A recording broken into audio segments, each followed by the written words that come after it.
Okay, let's get into this. We've been looking through sources, analyzing the top cloud ERP systems, specifically for manufacturing businesses looking towards 2025. Right.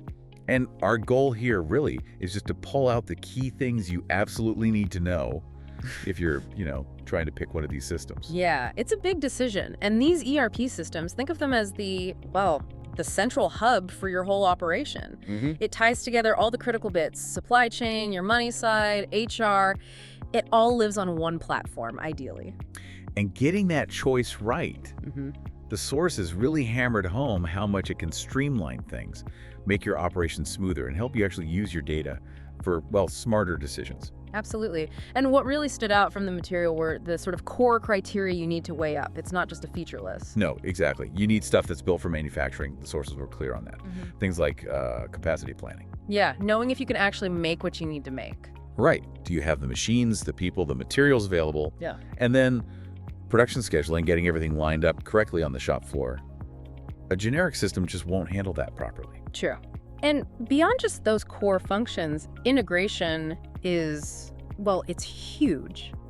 Your ERP needs to play nice with everything else. Your CRM, maybe specialized quality tools you use. That data has to flow. Otherwise, you end up with disconnected islands of information, right? Exactly, which defeats a lot of the purpose. And then there's the practical stuff, actually using the system and getting it running. The sources talk about looking hard at the interface. Is it easy to pick up?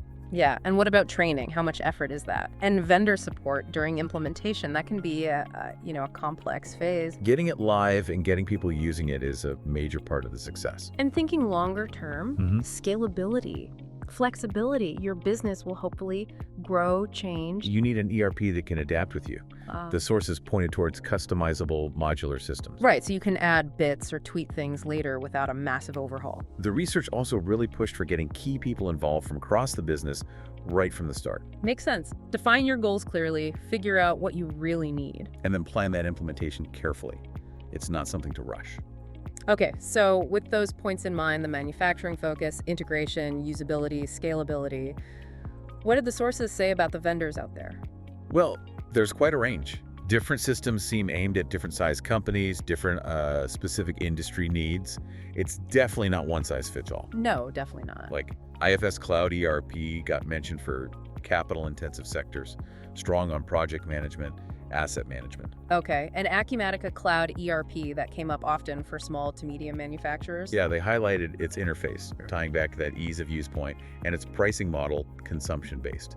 Pay for what you actually use. Interesting. Fishbowl manufacturing ERP seems very targeted. Right, specifically for businesses already using QuickBooks who need more manufacturing muscle. Then you've got Microsoft. Dynamics 365 Business Central looks geared towards SMBs, good supply chain features, fits into that whole Microsoft world. And for the bigger players, Dynamics 365 Finance and Operations offers, more advanced capabilities. Oracle Cloud was mentioned too, targeting those mid to large global manufacturers. They talked about things like machine learning capabilities and centralizing work orders.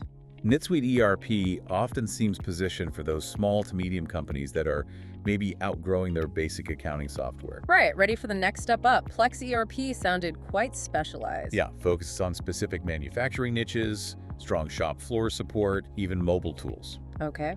And Sage Business Cloud X3. Strong in warehouse and distribution, popular with mid-sized manufacturers. And SAP, of course, has several offerings. Business ByDesign for cloud-native SMBs, Business One for multi-site SMBs. And then SAP S/4HANA for the larger enterprises, positioned as a more intelligent system. And SYSPRO got to mention too, really zeroing in on manufacturing and distribution, known for controls and integration. So lots of options.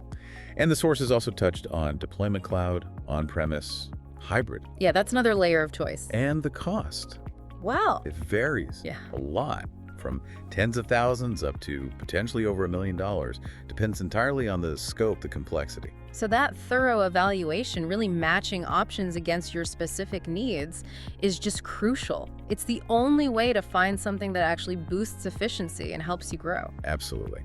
So wrapping this up, here's something to think about based on everything we've discussed and what the sources pointed towards.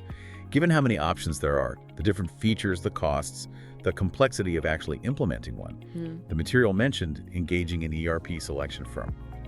What do you think might be the real advantages of getting that kind of outside expertise when you're facing such a major business decision?